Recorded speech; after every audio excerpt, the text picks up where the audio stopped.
আমরা সবাই কতিপয় গুনাহগার বান্দা, শুধু আমাদের এখানে নয় আল্লাহ, সারা বাংলাদেশ থেকে যেখান থেকে দেখতেছে আল্লাহ, আমার মনে হয় সবাই হাত উত্তোলন করেছে এই আপসহীন নেত্রীর জন্য। আয় আল্লাহ রব্বুল আলামিন, আপনি দয়া করে মায়া করে আমাদের নেত্রী বেগম জিয়াকে সুস্থতা দান করুন। আল্লাহ রব্বুল আলামিন, দুনিয়ার চিকিৎসা যেখান থেকে শেষ হয়ে যায় সেখান থেকে আপনার চিকিৎসা শুরু হয় আল্লাহ। আপনি চাইলে অসুস্থতাকে সুস্থতা দান করতে পারেন আল্লাহ। আলামিন, হাজার হাজার লক্ষ লক্ষ ধর্মপ্রাণ মুসলমানদের একটাই তো আল্লাহ, এ আল্লাহ আপনি আমাদের এই আপসহীন নেত্রীকে আল্লাহ সুস্থতা দান করেন।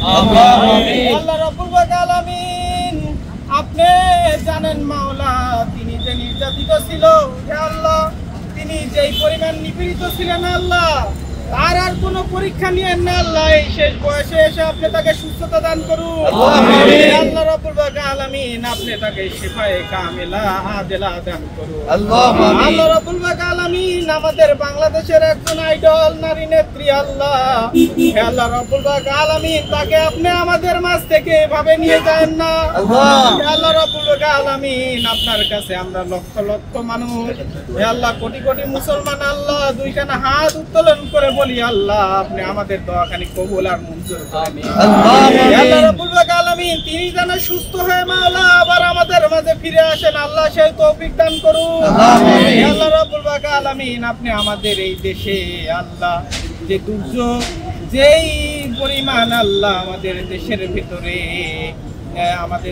ভিতরে যেই পরিমাণ কিছু চলতেছে, যাহা কিছু আমাদের দেশের ভিতরে ক্ষতি হয় আল্লাহ, যারা আমাদের এই দেশটাকে অশান্তির দিকে ঠেলে দিচ্ছে আল্লাহ, তাদের সবাইকে আমি ধ্বংস করে দিই। আল্লাহ রাব্বুল আলামিন, পরিশেষে একটা কথাই জানাতে চাই, আপনার উপরে কোনো হাকিম নাই, আপনার উপরে কোনো ডাক্তার নাই মাওলা, হে আল্লাহ আপনি আমাদের নেত্রীকে শিফায়ে কামিলা আজেলা দান করুন। সাল্লাল্লাহু তাআলা আলা খায়রি খালকিহি মুহাম্মাদিন ওয়া আলিহি আসহাবিহি আজমাইন ওয়ারহামনা মাহুম বিরহমাতিকা ইয়া আরহামার রাহিম। লা ইলাহা ইল্লাল্লাহ।